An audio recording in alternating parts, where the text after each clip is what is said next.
Capítulo 4. Exportar la revolución.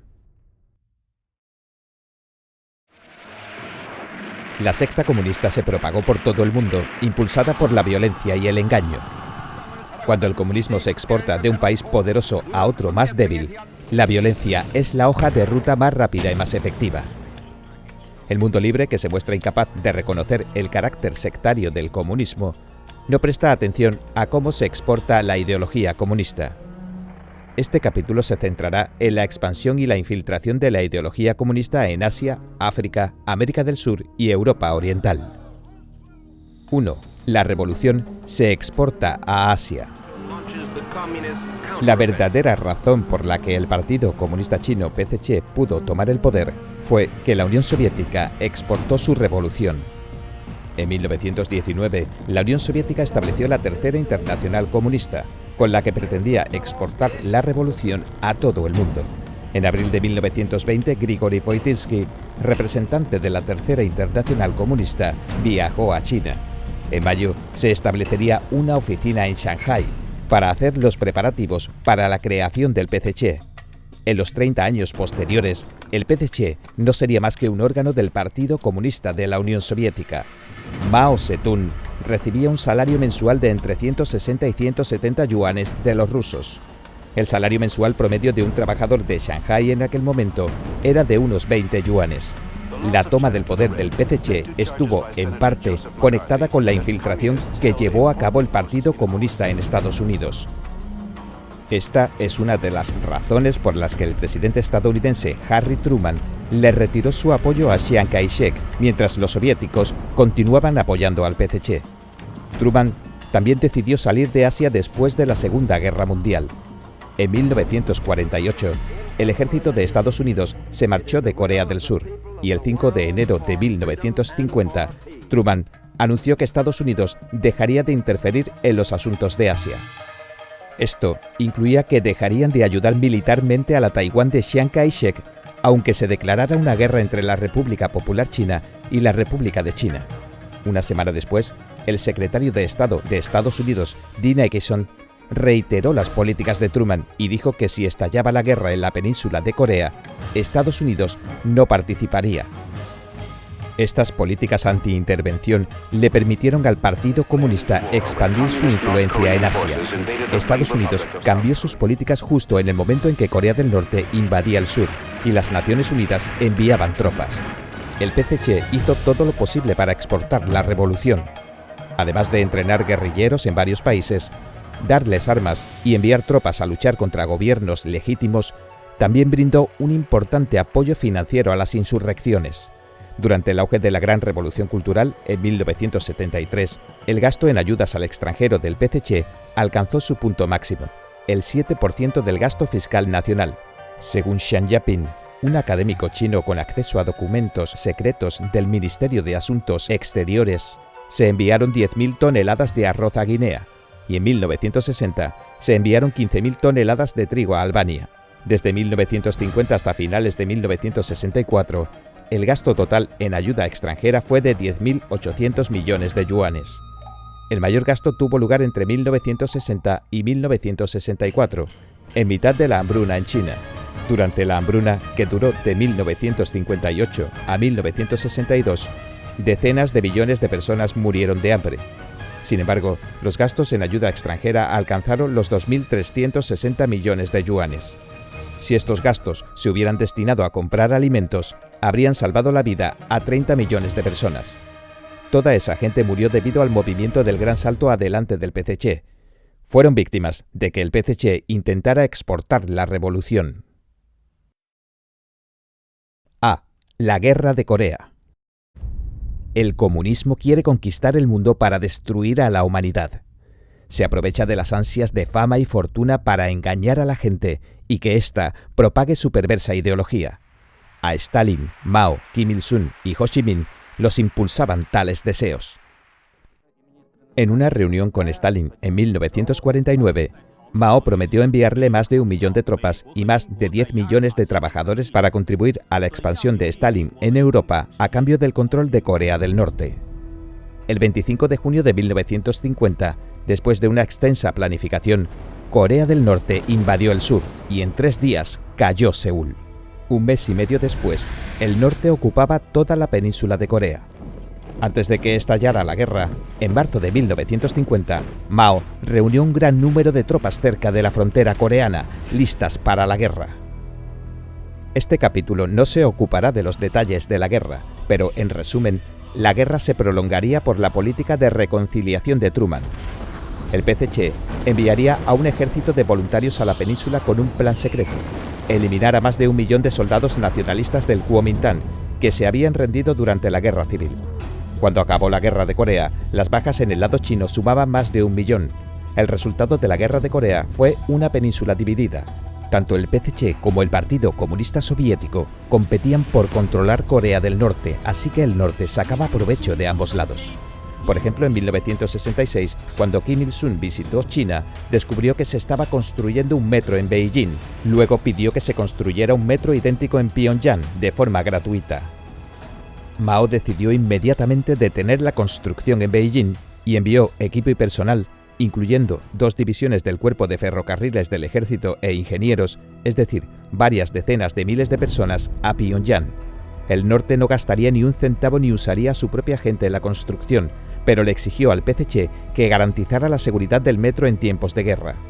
Al final, el sistema de metro de Pyongyang fue uno de los más profundos del mundo en aquella época, con una profundidad media de 90 metros, 295 pies, y una profundidad máxima de 150 metros, 492 pies bajo tierra.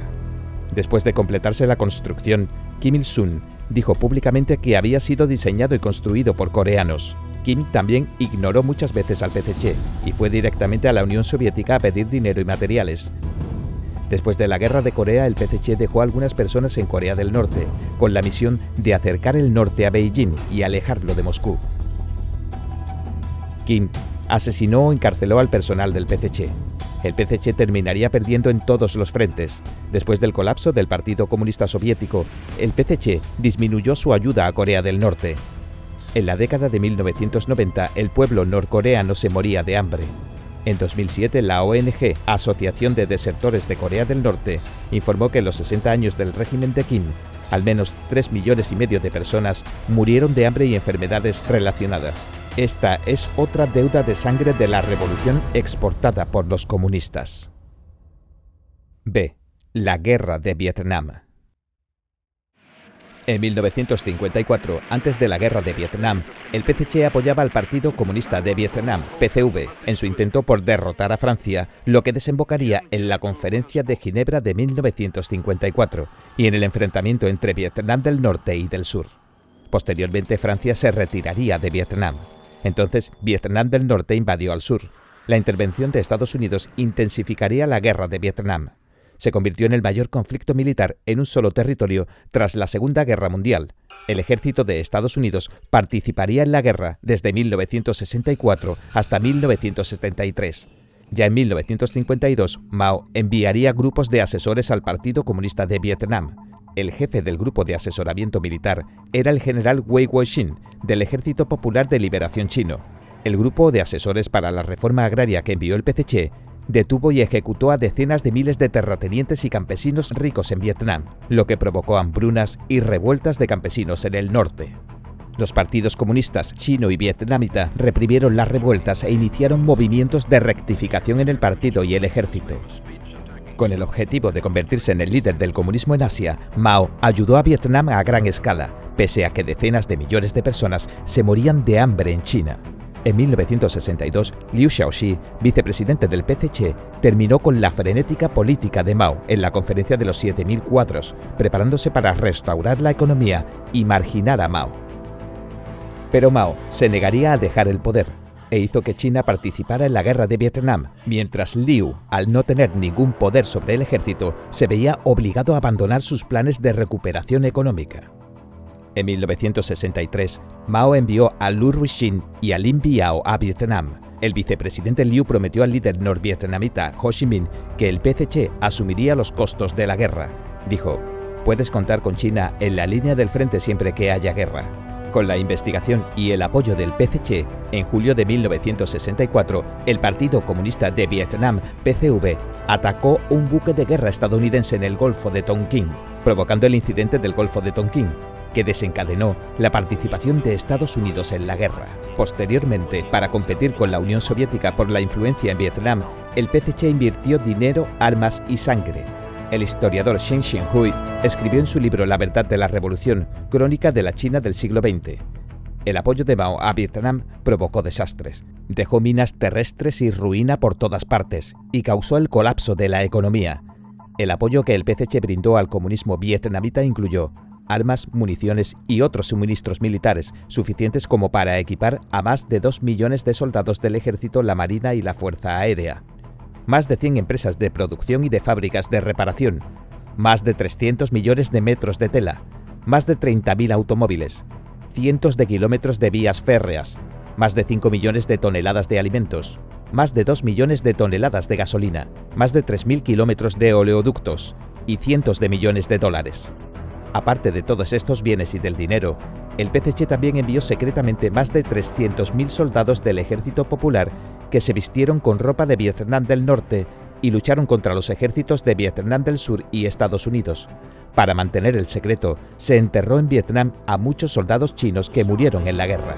En 1978, la ayuda total del PCC a Vietnam alcanzó los 20.000 millones de dólares, mientras que el PIB de China en 1965 era de tan solo 70.400 millones de yuanes, unos 28.600 billones de dólares al tipo de cambio oficial de la época.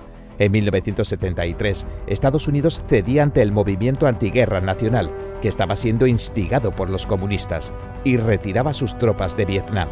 El 30 de abril de 1975, Vietnam del Norte ocupaba Saigón y tomaba Vietnam del Sur. Bajo la dirección del PCC, el PCV comenzó a reprimir de una forma parecida a la que usaba el PCC en su campaña para reprimir a los contrarrevolucionarios. Más de 2 millones de personas en Vietnam del Sur arriesgaron sus vidas en su intento por huir del país, dando lugar a la mayor oleada de refugiados de Asia durante la Guerra Fría. En 1976, todo Vietnam caía en el comunismo. C. Los Khmeres Rojos. El Partido Comunista de Vietnam, PCV, le pidió al PCC que le brindara asistencia durante la guerra en el país. Esta fue una de las razones por las que comenzaron las hostilidades entre China y Vietnam. Con el fin de exportar la revolución, el PCC daba a Vietnam una enorme cantidad de ayuda para que no dejara de luchar contra Estados Unidos.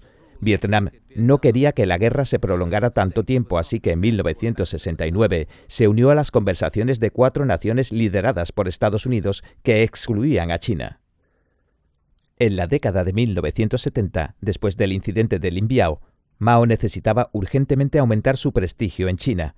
Además, las relaciones sino-soviéticas habían empeorado después del incidente de la isla de Shenbao, un conflicto militar entre las dos potencias. Entonces, Mao cooperó con Estados Unidos para contrarrestar a la Unión Soviética e invitó al presidente estadounidense Richard Nixon a visitar China. Como en el país surgía una fuerte oposición a la guerra de Vietnam, Estados Unidos no quiso seguir combatiendo. Vietnam y Estados Unidos firmaron un acuerdo de paz. Entonces, Vietnam se alejó del PCC y entró en la órbita de la Unión Soviética. A Mao no le gustó aquello, así que decidió usar a Camboya para presionar a Vietnam. Las relaciones entre Vietnam y Camboya empeoraron y los dos países entraron en guerra. El PCC comenzó a apoyar al Partido Comunista de Kampuchea, más conocido como los Khmeres Rojos, en 1955, cuando los líderes khmeres fueron a entrenarse a China. Mao nombraría a Pol Pot el líder supremo del régimen de los Khmeres Rojos en 1965. Mao proveyó de dinero y armas a los khmeres y en 1970 entregó a Pol Pot armas y equipamiento para 30.000 personas.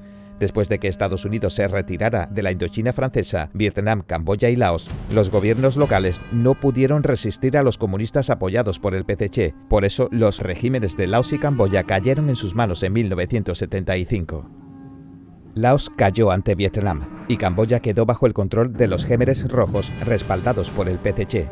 Aplicando las políticas del PCC para dar una lección a Vietnam, los Khmeres Rojos invadieron varias veces el sur de Vietnam, que había unificado el Partido Comunista de Vietnam, PCV, en 1975. masacraron a los habitantes de la frontera camboyano-vietnamita y trataron de ocupar el delta del Mekong en Vietnam. Vietnam no mantenía buenas relaciones con el PCC, mientras que sí lo hacía con la Unión Soviética.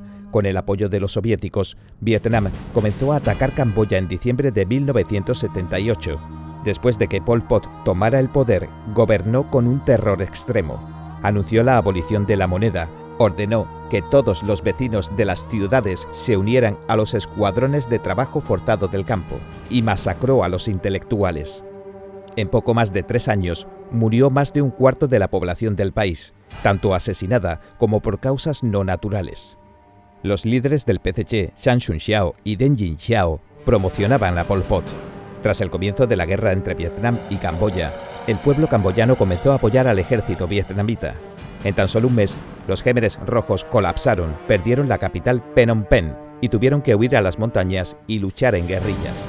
En 1997, el comportamiento errático de Pol Pot causó peleas entre quienes lo apoyaban. El comandante Khmer, Tam Ok, lo arrestaría y en un juicio público lo condenaron a cadena perpetua. En 1998 murió de un ataque al corazón. En 2014, a pesar de los repetidos intentos de obstrucción del PCC, las cámaras extraordinarias de las Cortes de Camboya condenarían a cadena perpetua a 2 de los líderes khmeres, Khieu Samphan y Nguyen Xea. La ofensiva de Vietnam en Camboya enfureció a Deng Xiaoping. Por esta y otras razones, Deng iniciaría una guerra contra Vietnam en 1979, a la que calificó como un contraataque en defensa propia. D. Otras partes de Asia. La revolución que exportó el PCC tuvo dolorosas repercusiones para la diáspora china. Se produjeron muchos incidentes antichinos en todo el mundo, y al menos varios cientos de miles de chinos resultaron asesinados. A muchos también les restringieron su derecho a hacer negocios y a recibir una educación. Un ejemplo típico se dio en Indonesia. Durante los años 50 y 60, el PCC brindó un importante apoyo financiero y militar a Indonesia para apoyar al Partido Comunista de Indonesia, Partai Komunis Indonesia, o PKI. El PKI era el grupo político más grande de la época, con 3 millones de miembros. Sus organizaciones afiliadas verían elevarse el total de afiliados y miembros a 22 millones de personas, repartidas entre el gobierno y la sociedad de Indonesia, incluidas muchas personas cercanas al presidente de Indonesia, Sukarno. En aquel entonces, Mao criticaba a la Unión Soviética por apoyar el revisionismo e instaba con fuerza al PKI a tomar el camino de la revolución violenta. El líder del PKI, Aidit, admiraba a Mao y se preparó para dar un golpe de estado militar.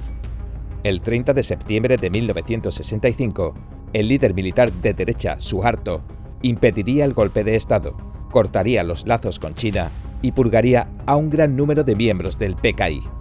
La causa de esta purga se relaciona directamente con Zhou Enlai, primer ministro chino. En una de las reuniones entre países comunistas, Zhou hizo una advertencia a la Unión Soviética y a los representantes de otros países comunistas.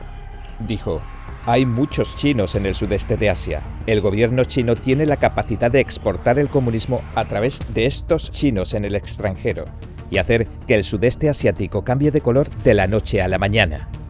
A partir de ese momento comenzaron los movimientos antichinos en Indonesia. El movimiento antichino de Birmania, también conocido como Myanmar, fue algo similar. En 1967, poco después de comenzar la Revolución Cultural, el consulado chino en Birmania y la oficina local de la agencia de noticias Xinhua comenzaron a fomentar la revolución cultural entre los chinos en el extranjero. Alentaban a los estudiantes a usar insignias de Mao, estudiar su pequeño libro rojo y a enfrentarse al gobierno birmano. La junta militar, bajo el liderazgo del general Ne Win, ordenó que se prohibiera el uso de insignias con la imagen de Mao, el estudio de los libros de Mao y se cerraran las escuelas chinas. El 28 de junio de 1987 ocurrió un violento incidente antichino en la capital, Yangon, con decenas de golpeados hasta la muerte y cientos de heridos. En julio de 1967, la prensa oficial del PCC instó al pueblo de Myanmar a apoyar con firmeza a los líderes del Partido Comunista de Birmania, PCB, que iniciaría conflictos armados. Comenzó una gran revuelta contra el gobierno de Ne Win. Poco después, el PCC envió a un equipo de consejeros militares para ayudar al PCB y a más de 200 soldados en activo para que se les unieran. También ordenaron a grandes grupos de miembros del PCB que vivían en China desde hace años que regresaran a Birmania y se unieran a la lucha. Luego, un gran número de guardias rojos chinos y fuerzas del PCB atacaron Birmania desde Yunnan, derrotaron a las fuerzas del gobierno birmano y tomaron el control de la región de Kokand. Más de 1000 jóvenes chinos enviados desde Yunnan murieron en el campo de batalla. En la época de la Revolución Cultural, los intentos del PCC de exportar la revolución implicaban el fomento de la violencia y el ofrecimiento de entrenamiento militar, armas y financiación. Cuando el PCC dejó de intentar exportar la revolución, los partidos comunistas de varios países se desintegraron. No pudieron recuperarse. El Partido Comunista de Malasia fue un caso típico. En 1961 el Partido Comunista de Malasia, PCM, decidió abandonar el conflicto armado y alcanzar el poder político con elecciones legales. Deng Xiaoping convocó en Beijing a los líderes del PCM, Sinn Féin y otros, y les exigió que continuaran con la insurrección violenta. Porque en ese momento el PCC creía que una ola revolucionaria centrada en el campo de batalla vietnamita barrería pronto el sudeste de Asia. Entonces el PCM continuó con su lucha armada e intentó iniciar revoluciones durante 20 años más. El Partido Comunista Chino financió al malasio, los llevó a adquirir armas en el mercado negro de Tailandia y en enero de 1969 estableció la estación de radio El Sonido de la Revolución de Malasia en la ciudad de Yiyan, provincia de Hunan, para transmitir en malayo, tailandés, inglés y otros idiomas. Después de la Revolución Cultural, cuando se reunieron el presidente de Singapur, Lee Kuan Yew, y Deng Xiaoping, Lee pidió a Deng que detuviera las emisiones de radio del PCM y del Partido Comunista de Indonesia.